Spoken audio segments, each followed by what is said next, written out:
La Banque Populaire Grand Ouest donne le go pour TVR Business Club, hashtag la réussite est en vous.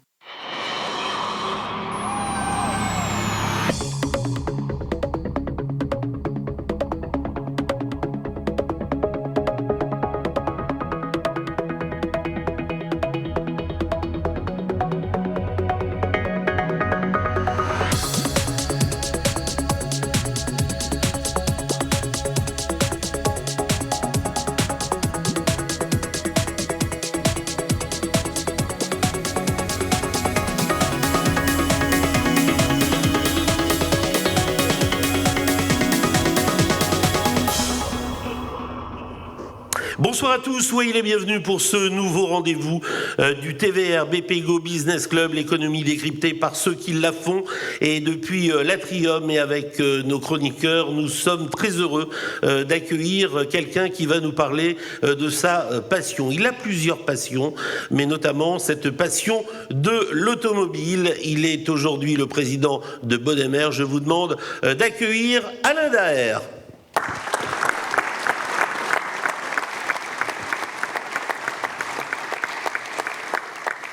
Bonsoir Alain Daher, merci d'avoir accepté cette invitation du TVR BPGO Business Club. Pour vous interroger dans un instant, merci à Valérie Cotreau, PDG d'Artefacto. À vos côtés, Grégory Renoux, le PDG du groupe familial Convivio. Et puis, bien évidemment, Maurice Bourrigaud, le directeur général de la Banque Populaire Grand Ouest, la BPGO. Alain Daher, on va parler de cette passion parce que l'automobile... On pourrait parler de l'aéro et on en parlera avec Maurice aussi. C'est une passion pour vous. Vous êtes né en 1955 à Marseille. Vous allez quitter votre métier de publicitaire à Paris pour ouvrir une concession Fiat à Rennes. Ce sera en 1987. 1993, Alain Daher, vous prenez la direction de la SBDA, devenue Arcadie. Vous vous installez dans une autre ville bretonne, cette fois-ci à Saint-Brieuc. Entre 2001 et 2010, vous allez présider la Chambre de commerce et d'industrie des Côtes-d'Armor avant de prendre de 2011 à 2015 la présidence de la CCI Bretagne. Aujourd'hui, vous êtes le plus gros réseau Bretagne, Normandie de concessions.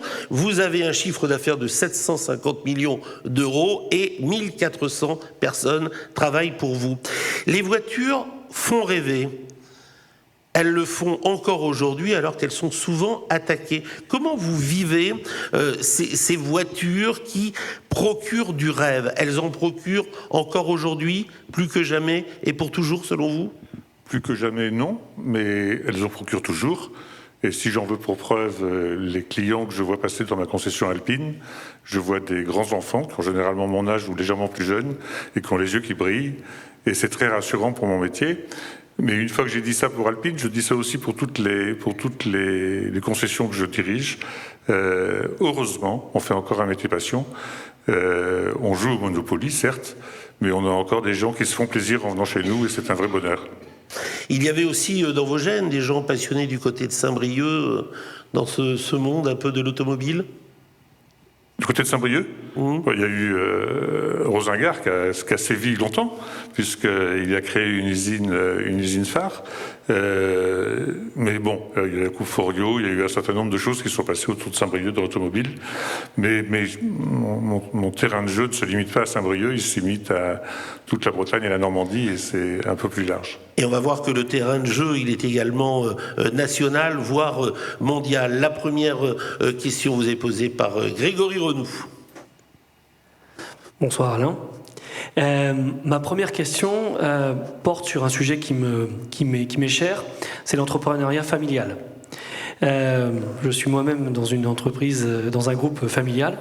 Je voulais savoir, de votre côté, comment vous viviez vous-même ce groupe familial qui finalement est né de votre beau-père, si j'ai bien compris, et évidemment a été développé par vous. Si j'ai bien compris également ce que j'ai pu voir sur le net, vous avez désormais votre fille qui est intégrée dans l'entreprise, votre gendre ou en tout cas ou votre neveu.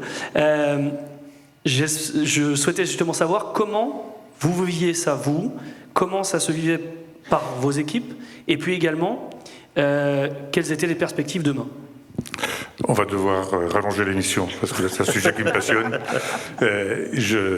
Alors c'est vrai que je représente une entreprise familiale. Je suis moi-même issu d'un autre côté d'une entreprise familiale qui en est à la 7e génération.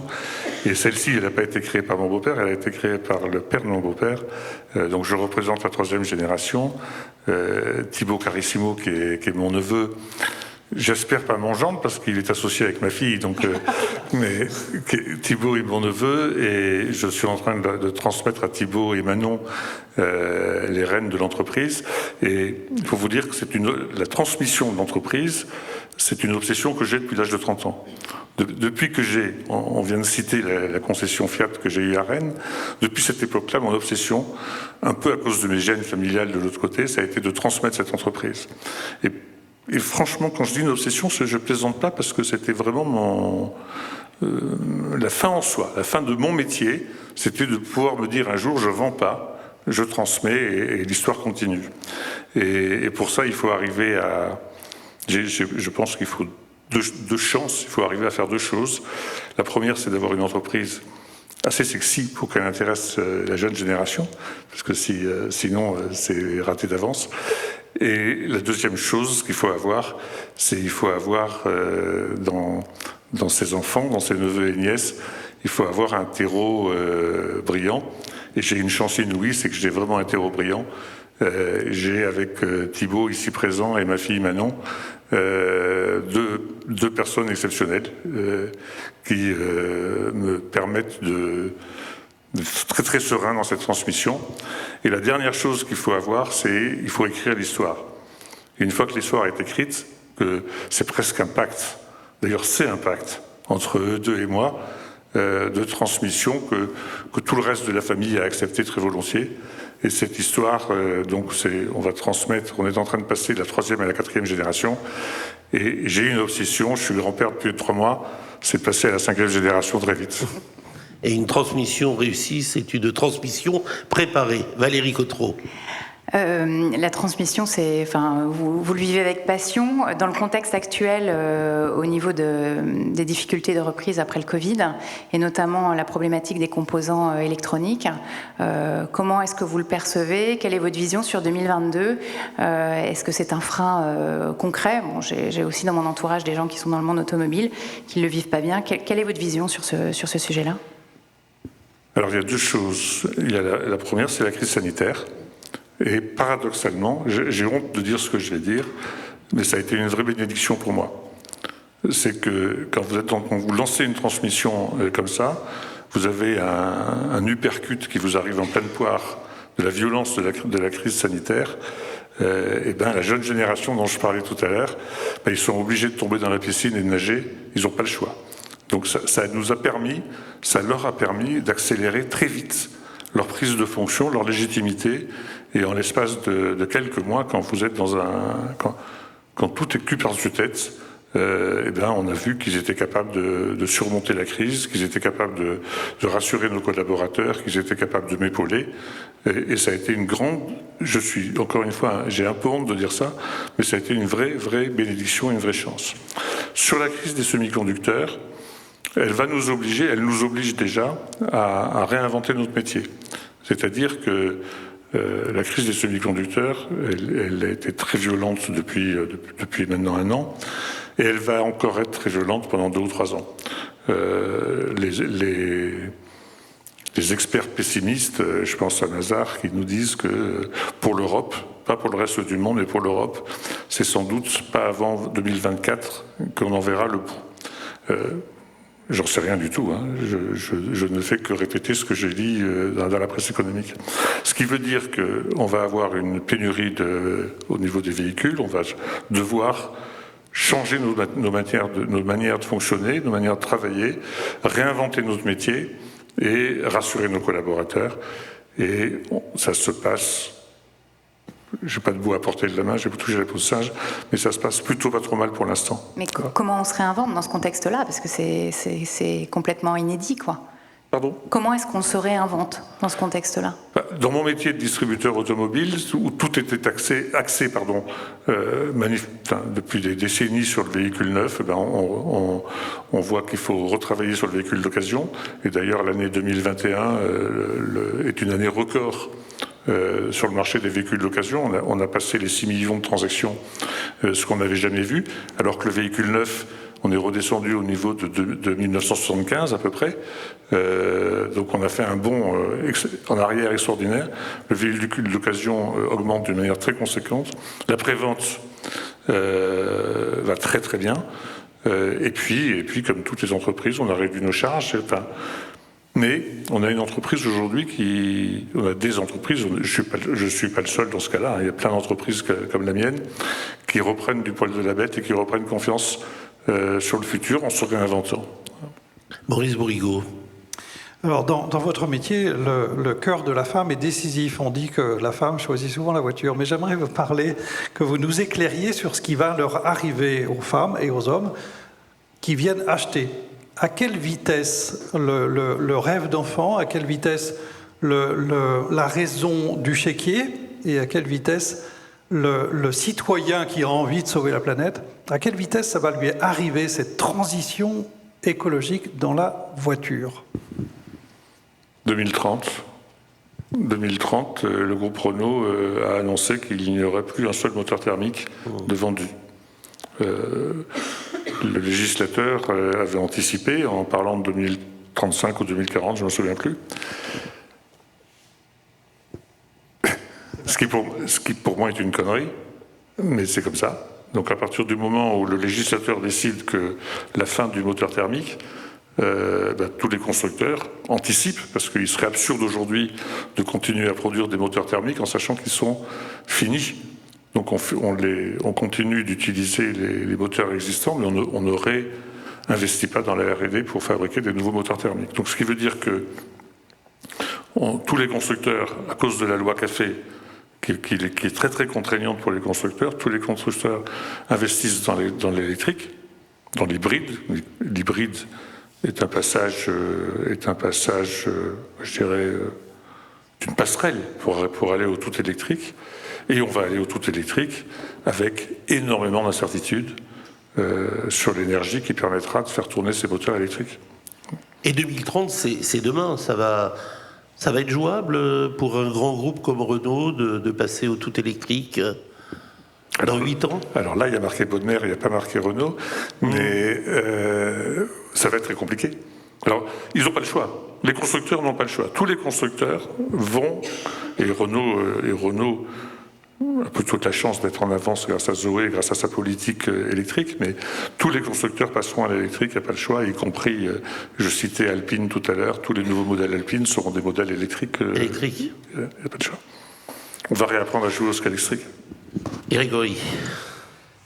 Alors, le secteur automobile est en transformation très profonde. Vous évoquez le fait qu'on parle de plus en plus de mobilité innovante et durable. Dans quelle mesure ce changement de fonctionnement, qui se traduit aussi finalement de plus en plus de l'acquisition vers la location, peut transformer votre business ? Dans quelle mesure ça peut transformer votre activité ? Quelle est votre vision là-dessus ? La location n'est qu'un moyen de paiement. Donc c'est vrai que je conseille beaucoup à nos clients qui s'interrogent sur quoi acheter. Est-ce que ça sera de l'hydrogène ? Est-ce que ça sera du thermique ? Est-ce que ça sera de l'hybride ? Est-ce que ça sera des gens qui sont inquiets en me disant je vais acheter une voiture et puis demain ma voiture risque d'être invendable. Donc on conseille beaucoup à la location. Mais la location reste un moyen comme un autre de financer sa voiture. Peut-être au détriment d'un certain nombre de nos partenaires ici présents. Mais ça reste un moyen comme un autre de financer sa voiture. Je pense que on va vers un schéma qui va être très différent en fonction des zones où nous habitons.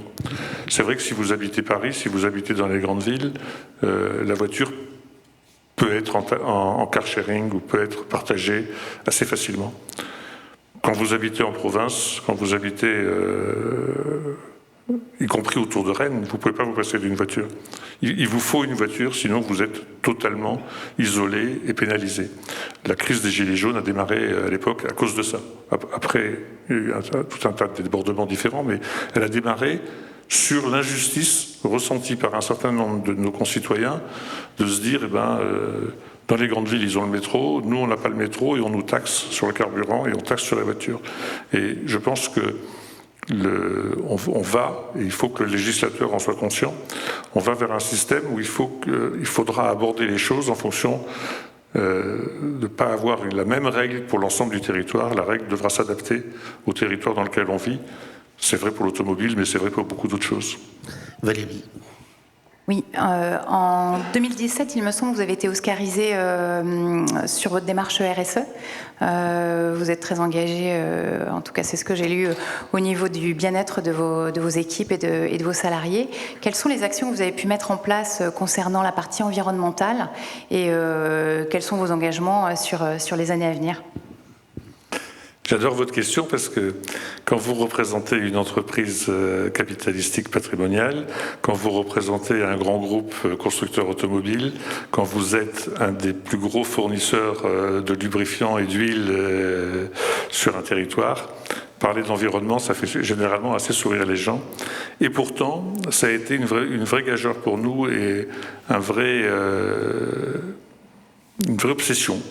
Ça fait 2 fois que je parle d'obsession, mais vraiment la RSE sur ces trois composantes, l'humain, l'économique et l'environnement, a été une vraie passion.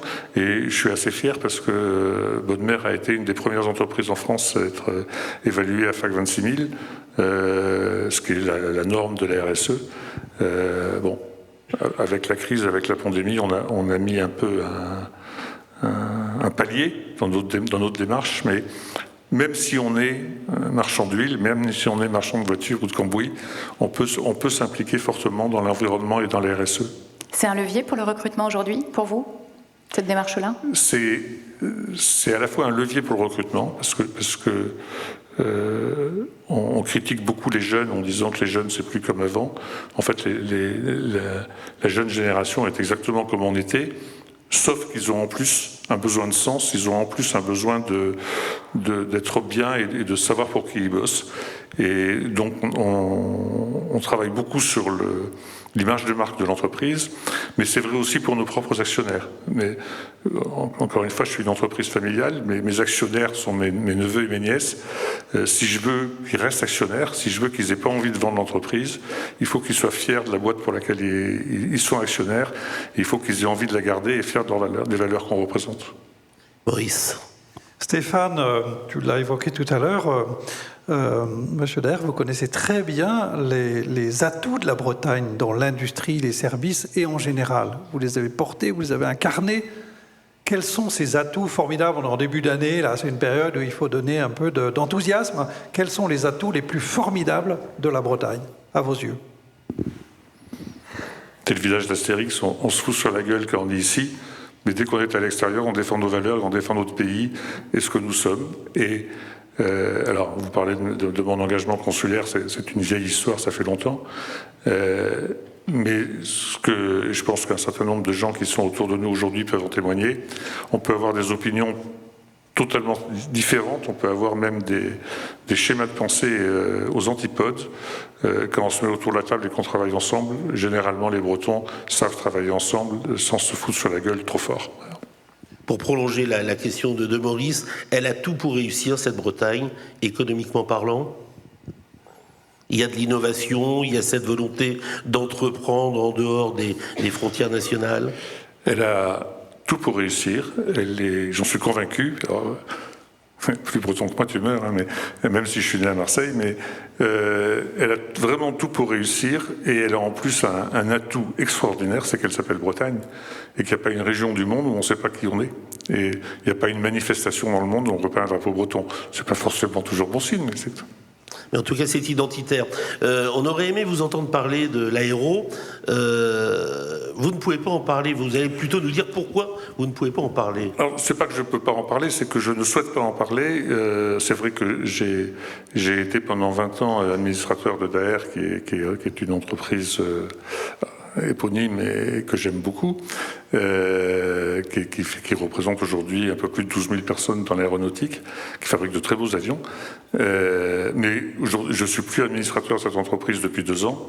Je ne suis pas opérationnel et plus administrateur, et par respect pour les opérationnels et pour mes successeurs, je ne souhaite pas être le porte-parole de cette entreprise.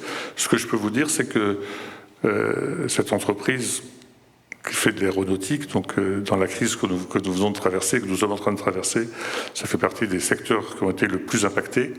Et je suis très très fier des opérationnels et de mes successeurs parce qu'ils ont fait un boulot formidable pour traverser cette crise dans les valeurs que nous représentons. Voilà. Il était en tout cas important de le signaler. Il nous reste 5 grosses minutes. On va avoir un véritable tour de force peut-être. Un dernier tour de siège. Grégory, questions et réponses rapides. Alors, une question précise sur votre organisation et votre fonctionnement. J'ai vu que vous aviez, un des derniers sites que vous avez ouvert était à Bru, début 2020. Alors ça me touche particulièrement puisque je vis sur Bru. C'est un site a priori innovant, en tout cas dans votre organisation et dans votre fonctionnement. Est-ce que vous pouvez nous en dire plus? Quelle était l'idée et où en êtes-vous aujourd'hui de ce projet? Alors, le principe, c'est que j'ai une quarantaine de sites et nous faisions de la remise en état de véhicules d'occasion sur les 40 sites en question. C'est-à-dire que nous étions 40 fois artisans. Le principe que nous avons créé à Bru, c'est d'industrialiser les process pour regrouper l'ensemble de la préparation et de la remise en état des véhicules d'occasion sur ce site, tout à fait d'une manière tout à fait détaché de nos concessions, c'est-à-dire que ce sont 2 filiales totalement différentes, c'est ce qu'on appelle Bonne Mère Développement, et ça nous permet de remettre en état, aujourd'hui on est sur une base de 7000 véhicules que nous remettons en état, et on va monter progressivement dans des chiffres beaucoup plus importants que ça. Et qu'est-ce que ça apporte concrètement pour vos autres activités? Vous gagnez du temps? Enfin, quelle est la valeur ajoutée? On gagne énormément de temps, dans la mesure où le process industriel nous permet d'être très très précis et nous permettra, parce que nous sommes encore en phase ascendante, mais nous permettra d'être beaucoup plus rapide dans la remise en état et surtout d'assurer à nos clients un process industriel très fort et un niveau de qualité que nous ne pouvons pas atteindre sur 40 sites différents. Valérie. Question innovation, question courte. C'est quoi la voiture de demain? Enfin, à 10 ans, je sais pas, 15 ans, la voiture autonome, faites-nous rêver. Qu'est-ce que vous avez en tête? Vous adorez beaucoup les voitures, hein, Valérie? Non, mais ça m'intéresse. Je sais, je connais la réponse. Je sais une chose, c'est que je sais rien. Si je savais, ça nous arrange pas, ça. La voiture autonome, j'en rêve. Je suis persuadé à titre personnel que le tout électrique qui est imposé, qui va arriver, va se heurter à comment faire, comment fabriquer de l'électricité, comment stocker de l'électricité. L'hydrogène n'est qu'une énergie pour faire avancer un moteur électrique. Donc je sais pas. Ce que je sais, c'est qu'on n'aura pas le choix, on s'adaptera et on y arrivera. Voilà. Maurice? Quand est-ce que je m'assois derrière dans ma voiture pour parcourir les 12 départements du Grand Ouest sans personne devant? Après moi, Maurice, parce que la première, elle sera pour moi. Mais on y est presque. Je veux dire, on peut toucher pratiquement du doigt cette... Non. Il faut encore du temps. J'ai roulé dans une voiture autonome d'une manière assez époustouflante. Donc, ça fait déjà 3 ou 4 ans que j'ai roulé dans une voiture autonome. On n'est pas loin du tout. Et certains constructeurs, que je ne représente pas, mais on peut parler de Tesla, est très en avance sur le sujet. Donc on n'est pas loin du tout. Le problème va être la législation, parce que quand vous avez un chauffeur, il y a un accident, vous arrivez à savoir qui est responsable. Le jour où il n'y a plus de chauffeur, qui est responsable? Là, je ne sais pas s'il y a des juristes dans la salle, mais ils vont s'amuser pendant quelques temps. Mais... Mais je le regrette, parce que si je pouvais, après une réunion à Paris ou ailleurs, monter dans ma voiture et dormir pendant qu'elle me ramène à la maison, ça serait sympa. Hein. On voit aujourd'hui les charges rapides pour l'électrique venir s'implanter de plus en plus. C'est aussi ça Oui. Vraiment la clé de la réussite pour l'électrique. Oui, aujourd'hui, il nous manque un peu plus de 50 000 bornes de recharge en France. Et au niveau de l'Europe, il manque 39 milliards d'euros. Les chiffres sont de début de semaine pour équiper l'Europe en recharge. Donc, il va falloir un peu de temps quand même devant nous. Hein. Voilà, Alain Daher, merci en tout cas de nous avoir fait ce panorama automobile. Je rappelle que vous êtes président de Bodmer. Merci, on peut vraiment vous remercier. Merci beaucoup d'avoir participé à ce TVR BPGO Business Club. Grand merci à vous, en tout cas Alain Daher. Merci aux 3 chroniqueurs, Grégory, Valérie, Maurice. On se donne très vite rendez-vous le mois prochain avec d'autres très beaux parcours économiques de notre territoire. À très vite. Merci encore.